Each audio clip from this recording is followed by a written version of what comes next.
Okay, guys, so we're going to talk about Operation Varsity Blues. We're going to spice up this channel today. I love a good old case like this.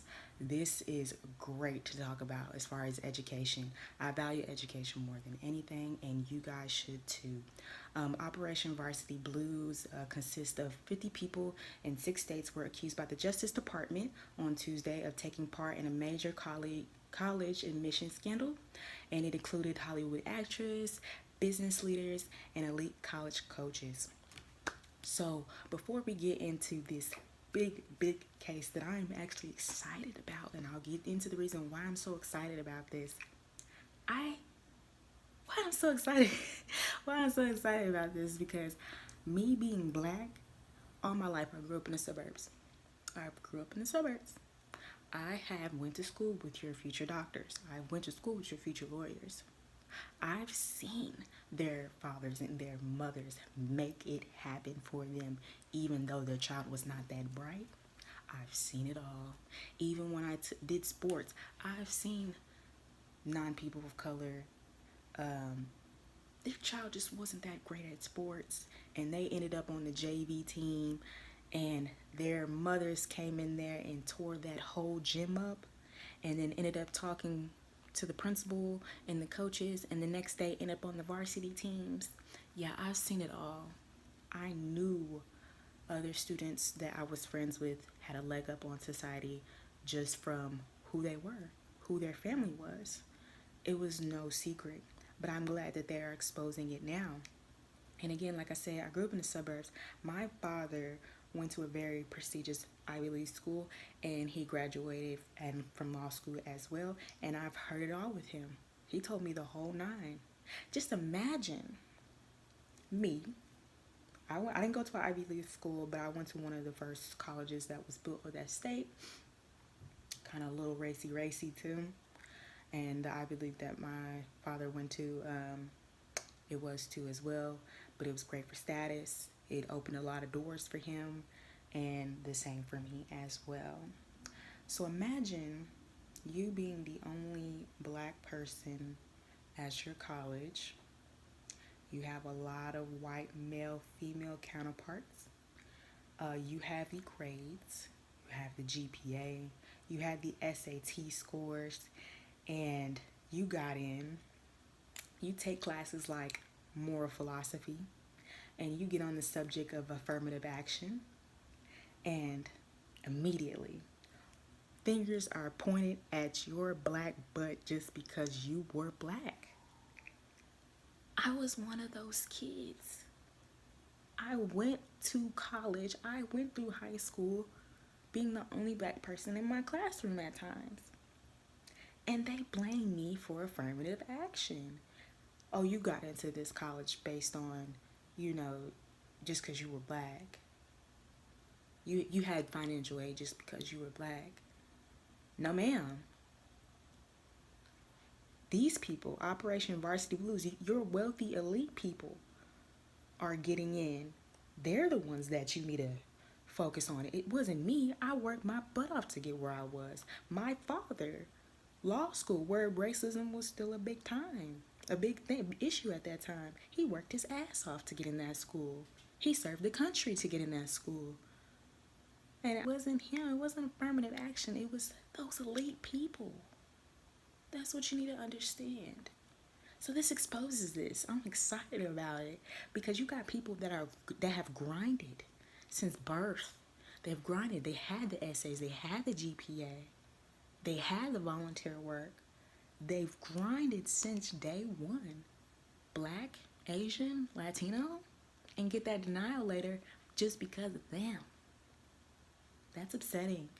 And for people that grew up not very wealthy, and I was just middle class. I was middle class. I had to work for everything. My whole family had to work for everything. Don't get that wrong. But there's people that have to grind. They have to grind every second to get where they need to go. You know? So imagine you being that college student who got that denial letter, and that school was supposed to open up so many doors for you, but you couldn't do it. because you have rich people like this that are moving up their kids in a leg up society, and their kids don't even want to go to these colleges at that. They don't care. They want to party, or they want to look for people to get married. And yes, I'll go further with that. There are people that go to college just to find somebody to get married with. There's things like that. But you have minorities who value their education, and they're not even getting a chance because there's people that have cheated their way through society. So you're getting exposed, and I'm excited. Also, I would like to add, for the black people that are watching this video, minorities, this is huge. This is very, very huge for you guys. I need my people who actually value their education, who want their children to be the next best doctors, lawyers, whatever the hell they want to be. I don't care if it's weaving, what you call water, weaving baskets, you know. I don't even care if it's that. Apply to the school of your choice. Do that, because this case will expose what's going on right now. I need people to understand that I'm aware of what will happen hundreds of years from now, and where certain ethnic groups will be in that time frame. We need people to start building wealth. We need people to build businesses. We don't. Okay, people, so I want you to grab your popcorn, your drinks, and it's going to be a minute, because we are going to talk about something that is very important that is going down, and you should be aware of it. So we're going to start with what is called OperationVarsity Blues, and we're going to start with the conference that happened and the people that were on this case. And this is the NY Times. To announce charges in the largest college admissions scam ever prosecuted by the Department of Justice. We've charged 50 people nationwide with participating in a conspiracy that involved, first, cheating on college entrance exams, meaning the Department of Justice. We've charged 50 people nationwide with participating in a conspiracy that involved, first, cheating on college entrance exams, meaning the SAT and the ACT, and second, securing admission to elite colleges by bribing coaches at those schools to accept certain students under false pretenses. Overall, today we have charged 3 people who organized these scams, 2 SAT or ACT exam administrators, 1 exam proctor, 1 college administrator, 9 coaches at elite schools, and 33 parents who paid enormous sums to guarantee their children's admission to certain schools through the use of bribes and fake academic and athletic credentials. Okay, so this case is very big, and I am actually glad that these wealthy people are being exposed at this point in time for doing fraudulent things, actually risking their lives, trying to do federal crime at this point. So I want you guys to stay tuned. This incident here, I don't know I what was this shocked is. that in 2019, in a well-educated town, in a very high-educated school. Sorry about that, y'all. So we have people who are doing fraudulent crimes, are putting their lives at risk to do Fed time. We're talking about 20 years. And the person that is in question is a man named William Singer, and he's looking at 60 years actually. So we're going to talk about this whole entire article, and I'm going to stop and I'm going to get my opinion on this, and this should actually be important to you as well. So it starts as: a teenage girl who did not play soccer magically became a star soccer recruit at Yale. Costs to her parents were $1.2 million. A high school boy eager to enroll at a university in Southern California was falsely deemed to have a learning disability so he could take his standardized test with a complacent proctor who would make sure he got the right score. Cost to his parents at least $50,000. A student with no experience rowing won a spot on the USC crew team after a photograph of another person in a boat was submitted as evidence as prowess. Her parents wired $200,000 into a special account. In a major college admissions scandal that laid bare that elaborate links some wealthy parents will go get to your children, and in competitive American universities, federal prosecutors charged 50 people on Tuesday in a brazen scheme to buy spots in the freshman classes at Yale, Stanford, and other big-name schools. 33 well-heeled parents were charged in this case, including Hollywood celebrities and prominent business leaders, and prosecutors said there will be additional indictments to come. Oh, this is getting juicy, y'all. You think 50 people? You think there's more than 50 people? I do. I think there's hundreds, and it goes back since the 1900s. I'm very well aware of what's going on right now, and you should be too.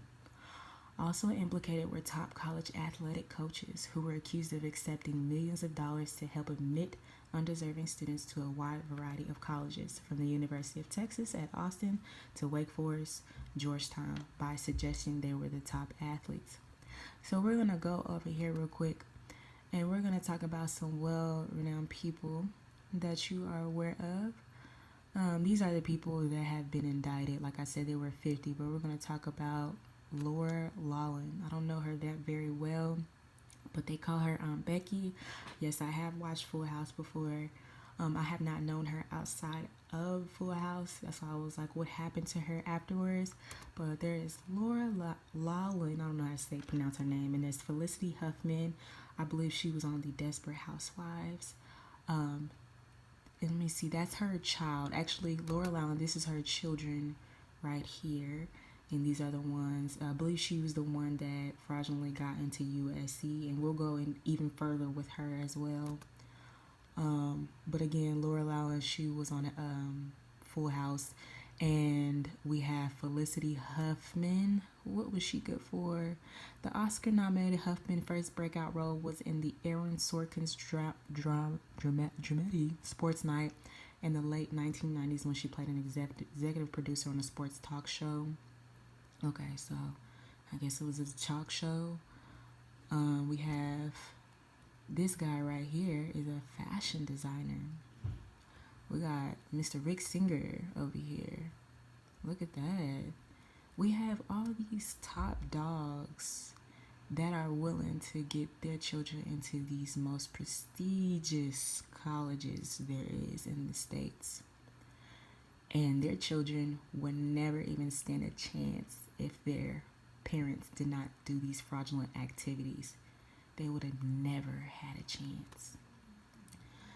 And we're going to go right back down, and we're going to read the rest of this here. The parents included the television star Laura Lawlin and her husband, the fashion designer Massimo, and the actress Felicity, and William, a partner at the private equity firm TPG.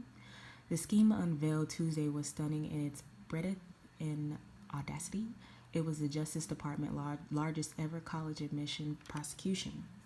A sprawling investigation that involved 200 agents nationwide and resulted in charges against 50 people in 6 states. The charges also underscored how college admissions have become so cutthroat and competitive that some have sought to break the rules.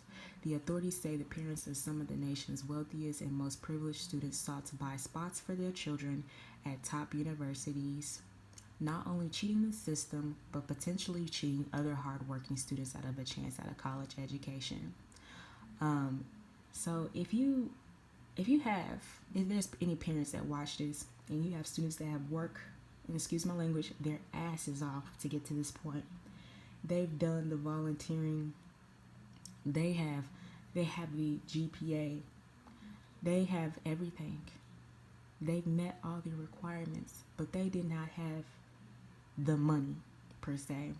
And I think that is extremely unfair to the children who are not guaranteed these spots. Because if you don't come from money, You look at education, college opens several doors for you to get a leg up on society. You know that you can get yourself out of poverty if you were just offered a scholarship of some sort to just get out of the hood. You know what I'm saying? Like, a lot of people depend on these colleges to get out of a bad economic crisis that they were in before, or they were not trying to be their parents or anything like that. And you as a student, you've went to school with these people. These people work their hardest to get to that point. And this right here is just unfair. It's unfair. And so let's continue. In many of the cases, prosecutors said the students were not aware that their parents were doctoring their test scores and lying to get them in school. Federal prosecutors did not charge any students or universities with wrongdoing.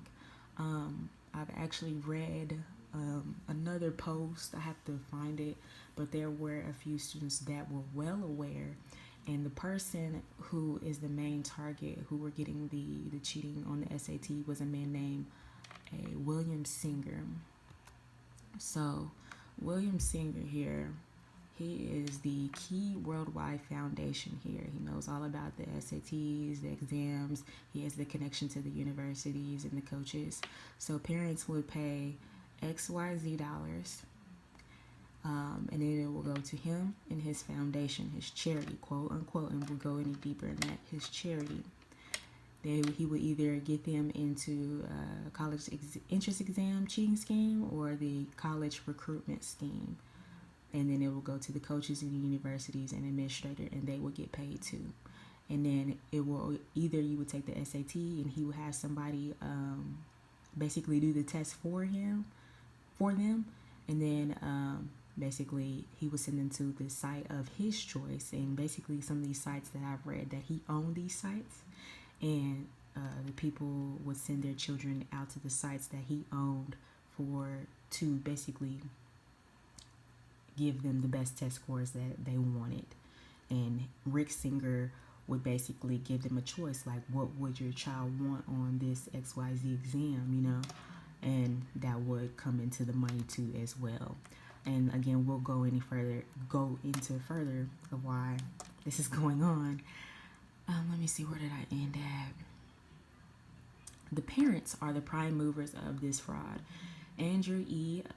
Lelling, the United States Attorney for the District of Massachusetts, said Tuesday during a news conference, Mr. Lelling said that those parents use their wealth to create a separate and unfair admission process for their children. The real victims in this case are the hardworking students. Let's highlight that. The hardworking students who were displaced in this admissions process by far less qualified students. Their families who simply brought their way, Mr. Lelling said. At the center of the sweeping financial crime and fraud case was William Singer, the founder of the college preparatory business called the Edge in College and Career Network, also known as the Key. And look at this right here. On or about September 20, 2018, Hinel, an email that included, I don't know how to pronounce that, daughter's high school transcript, her fraudulent SAT score, and a fabricated athletic profile that falsely identified her as a 3-year varsity letter winner in water polo and team MVP 2017, along with the following photograph, which of another individual. So basically, they would take a photograph like this, or they would take a Google image.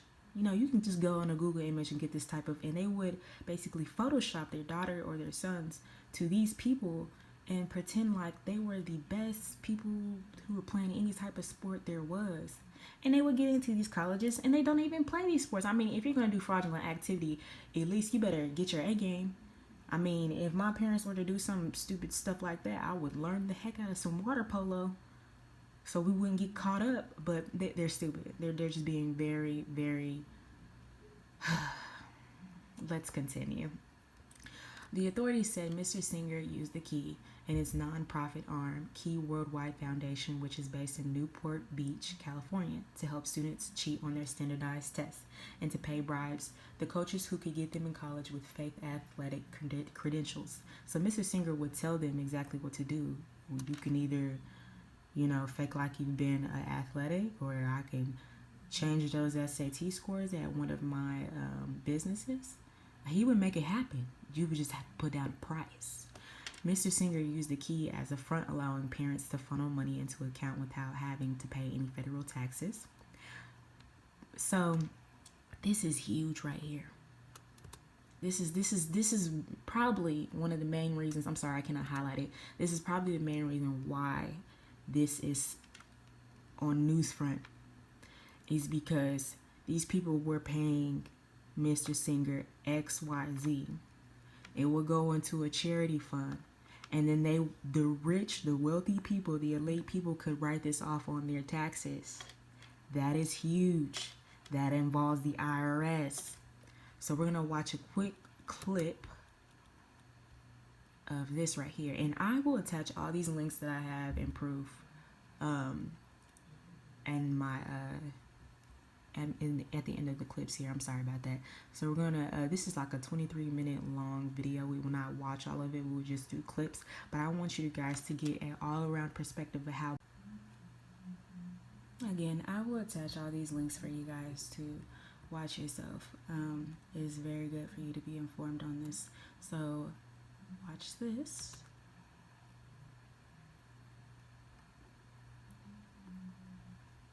Good morning. Thank you all for being here. I'd like to thank U.S. Attorney Andrew Lelling and FBI Special Agent in Charge Joseph Bonamalenta for the opportunity to address you here today. Again, my name is Christina O'Connell. I'm the Special Agent in Charge of the IRS Criminal Division of the Boston Field Office. This morning, special agents from IRS Criminal Investigation, alongside the FBI, arrested dozens of individuals for their role in a nationwide scheme to exchange bribes for college admissions. At the center of this sweeping financial crime is William Rick Singer. Singer and the others arrested today conspired to not only make and receive bribes, but to also funnel those bribe payments through a bogus charity founded by Singer. Utilizing this charitable business facade, Singer was able to conceal the true source and nature of the bribe payments. Then, to further the false legitimacy, Singer advised parents making the bribes that they could deduct the illicit payments as charitable donations on their own individual income tax returns. Overall, IRS Criminal Investigation and the FBI traced over $25 million in bribes laundered through this alleged charity founded by Singer. Overall, our investigators also revealed that the true objective of those involved was not charity at all, but greed.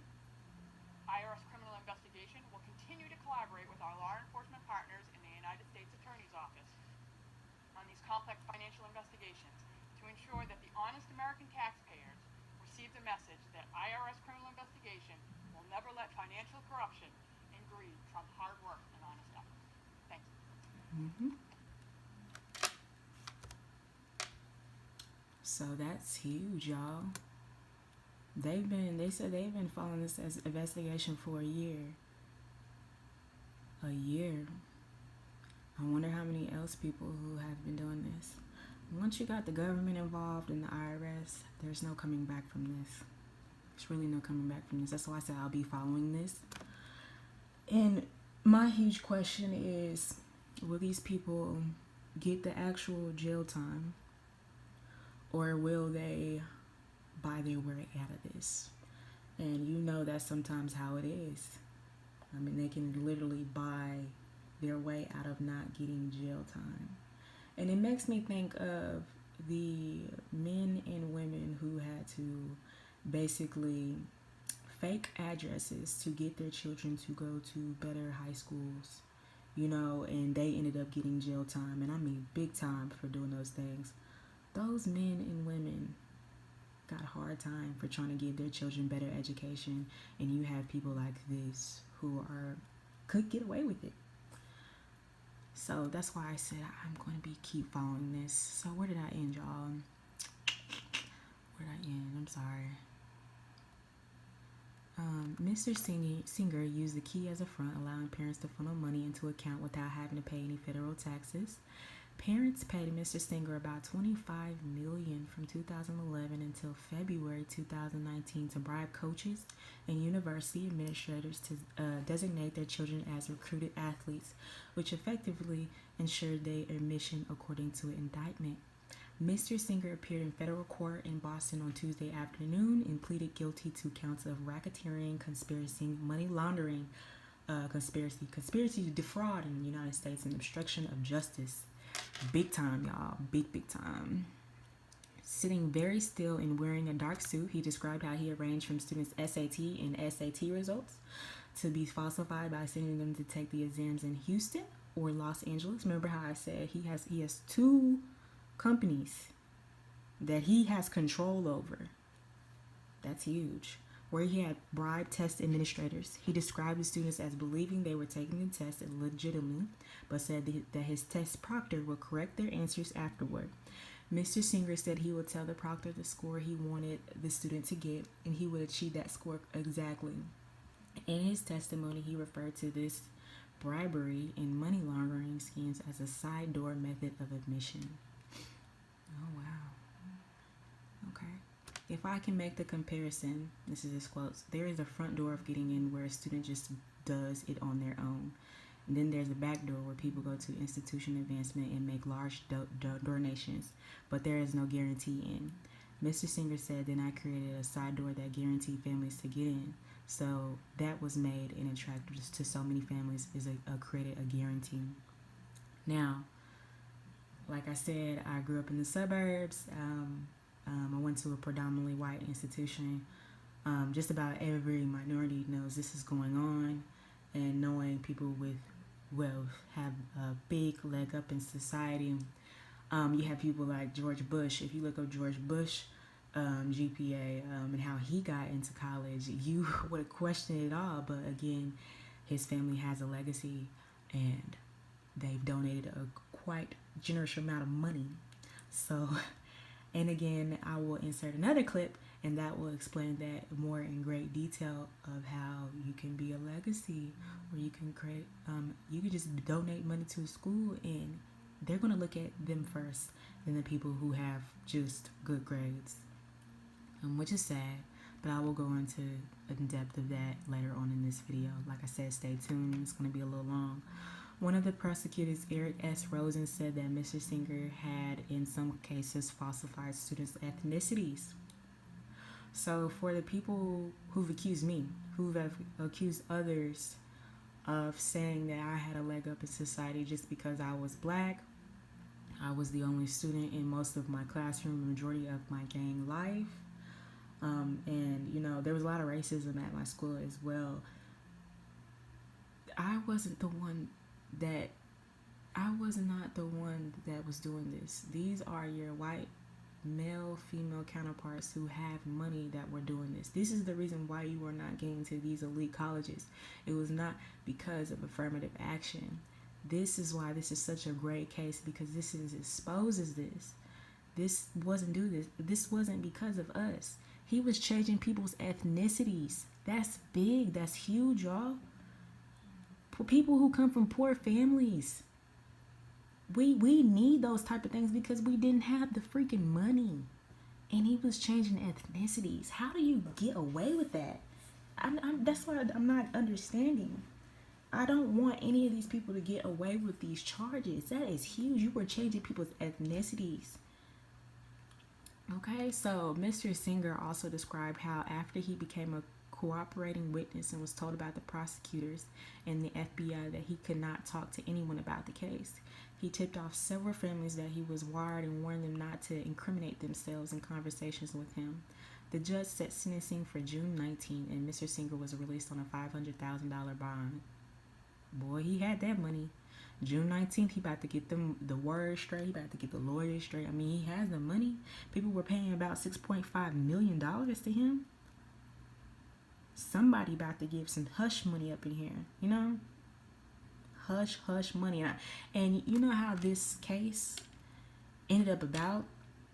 It's because they were on a previous case and somebody tipped them some information. People from the FBI tipped them some information that all of this was going on.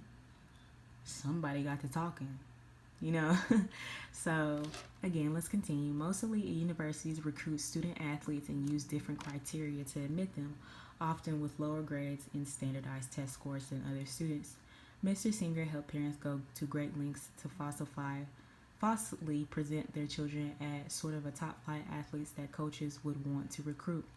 Mr. Singer fabricated athletic profiles of students to submit with their applications, which contained teams. The students had not played on honors they had not won. Some parents supplied staged photographs of their children engaged in athletic activity, according to the authorities. Mr. Singer associates also photoshopped the faces of the applicants onto images of athletes found on the internet. This is an extreme, unsubtle, and an illegal example of the increasingly common practice of using money to get an edge in the race for a place in an elite university, said Christopher Hunt, who runs College Essays, Mentor, a consulting service for applicants. In one example detailed in the indictment, the parents of the student applying to Yale paid Mr. Singer $1.2 million to help her get admitted. $1.2 million. Now, the people that are paying millions to get their daughters and sons to these schools, I'm highly convinced that their children were not smart at all. They were not brilliant at all. They knew their children, as soon as they take the test, they knew they failed. They knew they failed. They knew they didn't do anything with their lives. If they had to pay millions to Mr. Singer, that means obviously he was paying them to even take the test. You know, paying somebody else to take the test for them. So, and my thing with this is you're paying all this money to this man to get into these colleges. And like I said, these colleges opens a lot of doors for people. This is called status. That's why so many people want to go to these schools, is status. They want the status. And people who don't come from money, they need a leg up in society like them, what they're doing, to get to these places. You have people who even go to these colleges to meet the man of their dreams, basically. These people literally go to college, women. You can even look up people that go to college just to marry other men to basically get a leg up in society, and then they just drop out and become housewives for the rest of their lives. They want to go to the dinners, you know, to businesses and say, hey, yeah, I went to Yale, I went to Harvard. That makes you better.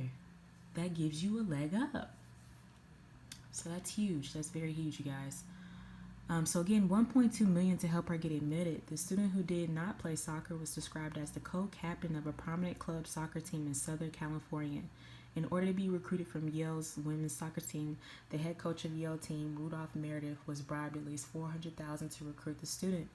After the profile was created, Mr. Singer sent the fake profile to Mr. Meredith, who then designated her as a recruit, even though he knew the student did not play competitive soccer, according to the complaint.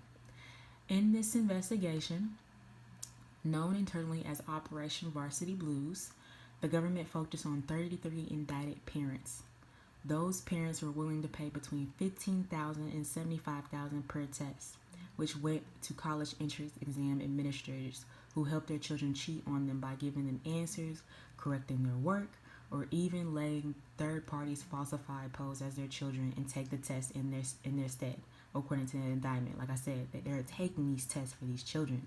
That's how slow their children are. They can't even take the test. They can't even attempt it a couple of times. Try. Their parents know they would have never gotten to these schools. And I'm just going to stop right here, and we're going to go back to Lori Loughlin. This girl right here is what I've heard, a YouTube sensation. She has over 2 million followers. What's her name? Okay, actress Lori Loughlin is facing felonies related to bribing her daughter's admittance into the University of Southern California. Laughlin's daughter Olivia is an influencer of social media with over 2 million subscribers to her YouTube channel. You have these wealthy elite sons and daughters who don't give a damn about college. Honestly, that's not their passion. Honestly, if I was in their place too, and I come from wealthy families or old money, I wouldn't want to do it too, because I have the money to create my own business. I finally have a passion. Her passion might be YouTube, you know. And some people said that she travels too as well. I mean, she could be like the Kylie Jenner. She could do the lipstick line and sell, you know, a boutique and whatnot. That's what they want to do. They don't want to go to college. And this proves their point. So this is her YouTube channel where she stated this before she went off to college.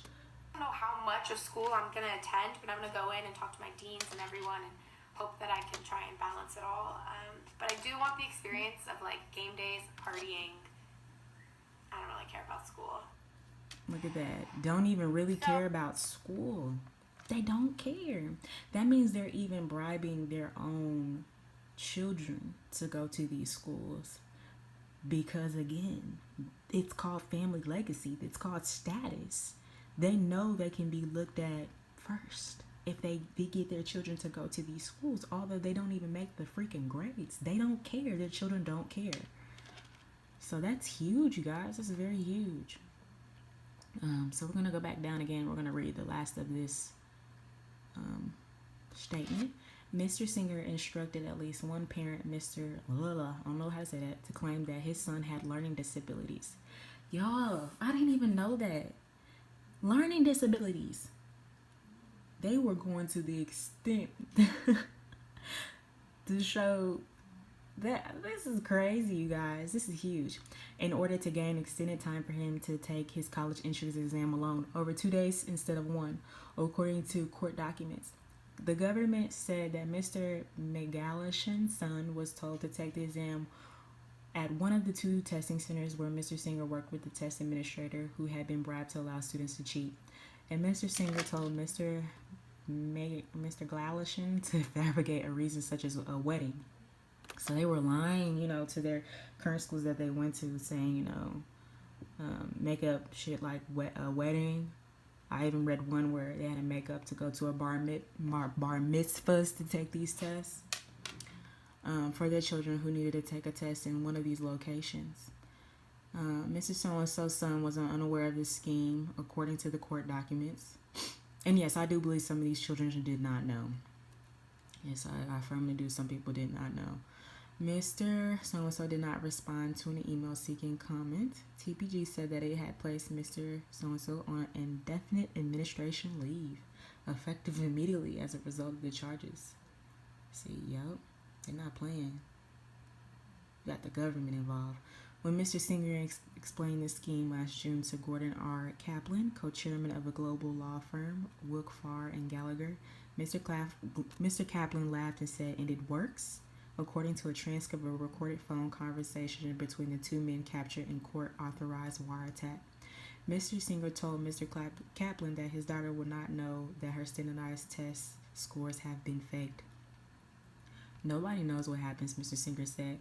According to the transcript of the call, she feels great about herself. She got a test score, and now you're actually capable for help getting into the school because the test score is no longer an issue. Does that make sense? "That does," Mr. Kaplan said. According to the prosecutor, Mr. Kaplan paid $75,000 for the services. I mean, they were doing on recorded calls, y'all. How stupid can these people get? They've been doing this over the phone. Like, they can't tap this. They've been tapping their calls, I'm sure. A spokeswoman for Mr. Kaplan and Wilkie Farr did not respond to any emails seeking comment. Universities were quick to respond to the charges on Tuesday. According to the indictment, Stanford University head sailing coach John Vandermeer took financial contributions to the sailing program from an intermediary in exchange for agreement to recommend 2 prospective students for admission. Stanford said Tuesday that Mr. Vandermeer had been fired. They knocking down doors. Knocking down doors. I'm telling you, the University of Texas at Austin released a statement Tuesday saying that its men's tennis coach, Michael Center, has been placed on leave. And at USC, Donna Hennel, a top athletic director, and Jovan Vavic, the men's and women's water polo coach, were terminated. Get that ass. Miss Hennel received more than $1.3 million in bribes. $1 million, and Mr. Vavic about $250,000, according to federal prosecutors. Now listen, I would never do this, but if I was put in the position, $250,000 is not enough for me to do possible Fed time for wealthy people to lie about your daughters and sons doing sports. The million, maybe something, yeah, a little something, something. You might have my attention, but the 250,000, get out my face. In a letter to college community, Wanda M. Austin, the interim president of the University of Southern California, said, "It is immensely disappointing that individuals would abuse their position at the university this way." Like other college administrators, Dr. Austin said she did not believe that admissions officers were aware of the scheme or took part in it, and she described the university as a victim. You know what? I disagree. The paperwork has to go through admissions. You have to verify this information. You have to do background checks. You have to look at all these children. Where were they getting this information? Listen, if your daughter says, okay, you were the co-captain of the water polo team at such and such school, wouldn't you be looking up their daughters at that school? Or, I mean, if they were that good at falsifying documents, they could be doing that too. But, I mean, I would take things as I used to do resumes. We would have to dig deep on the internet to find these people. Not just some paperwork that you turned in. We would have to get on the internet and figure out if you actually went to that job. We had to actually call around to those jobs and make sure that you were there at this time and that time, or you got paid this and this and that. I don't think admissions was doing that, or maybe they just weren't aware. You know what I'm saying? But people, even if you work in human resources, you have to dig deep for that information. So either they were stupid or they were very good at falsifying information, even if it came from documents or from the internet. They were that damn good, you know? So this is very huge, you guys. You should follow it. I will be following it on my channel. Thank you so much, guys. Actually, let's not stop there. I have some more information. I'm not even done. Again, that's William Singer. That's the people. Let's see.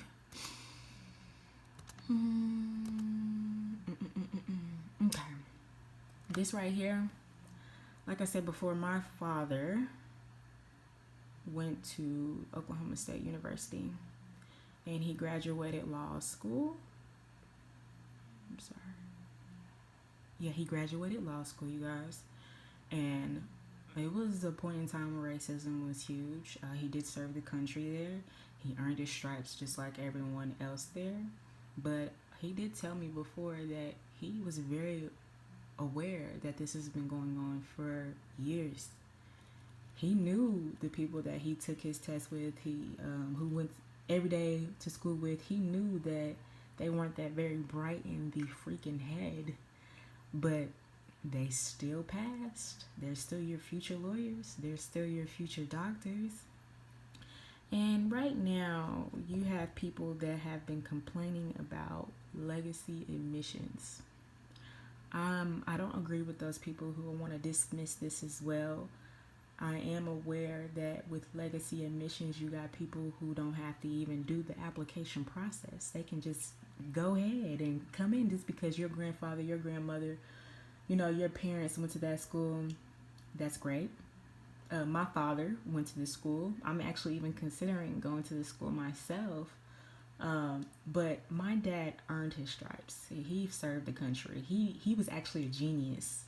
That's the thing. He was a genius. He had the grades. He did the volunteering work. And I did the same as well. Now, I don't agree with the other students who do come from money and they don't even have the dang grades. They have the brain of a nut, and I don't agree with those students that have gotten there.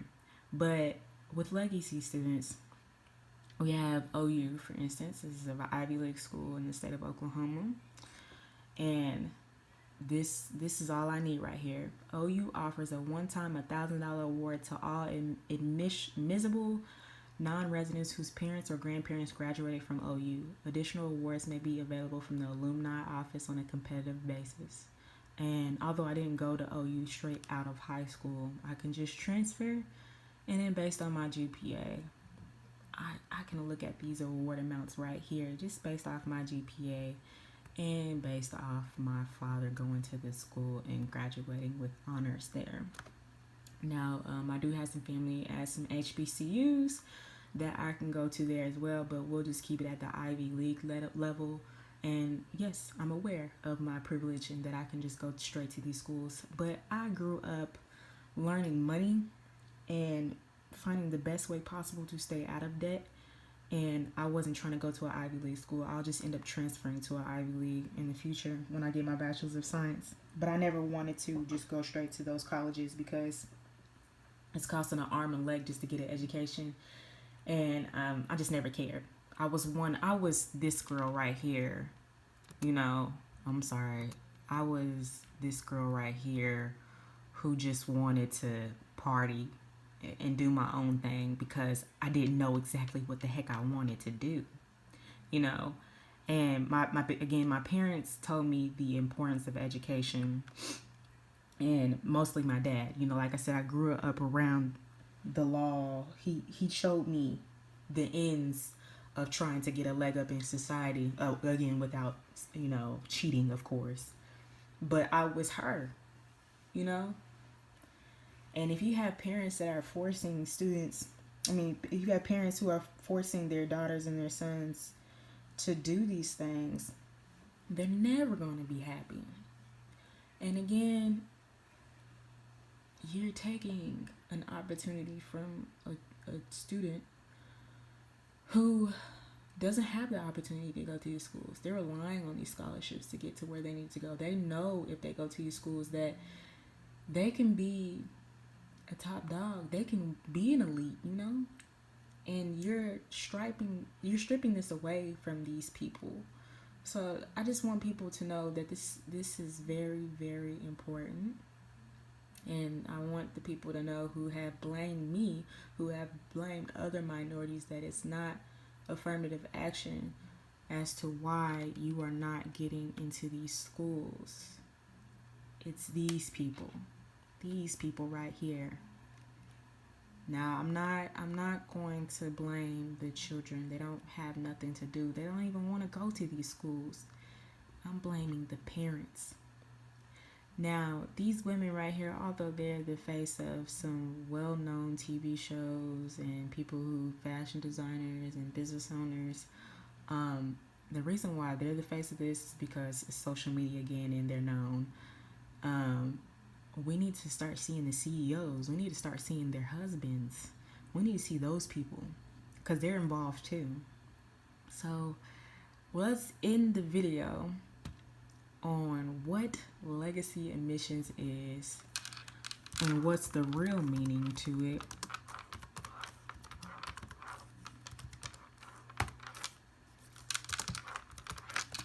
And we'll get straight to it.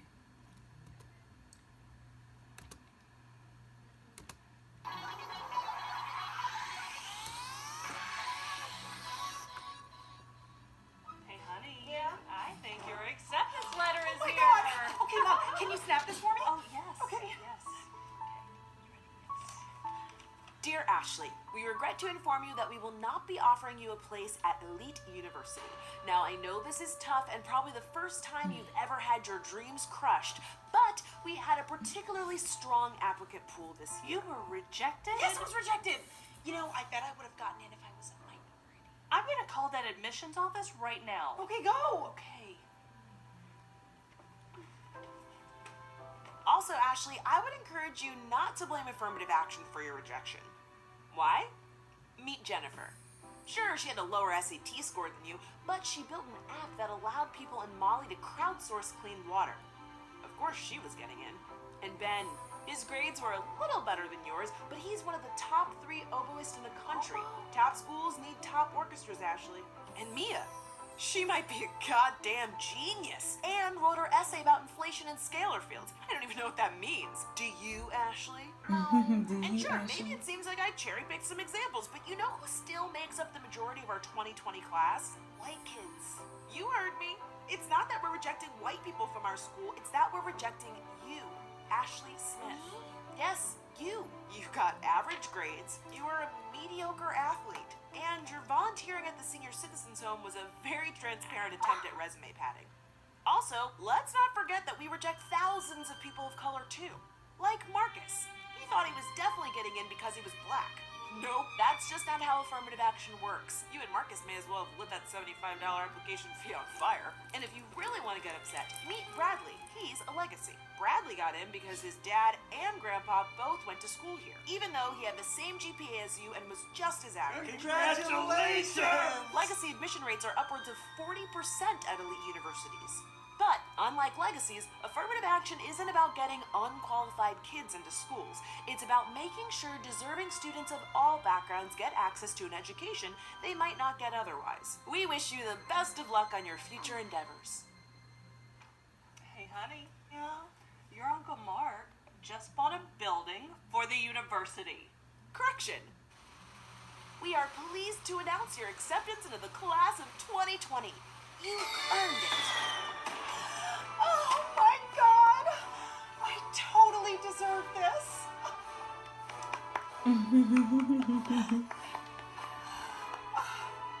Becca's gonna be so jealous. So you see how that works, you guys. It's not affirmative action. It's about who you know and what money that you have. So thank you guys for tuning in. I want you guys to like, comment, and definitely subscribe. I will definitely be following this case. And you guys have a lovely day. Goodbye.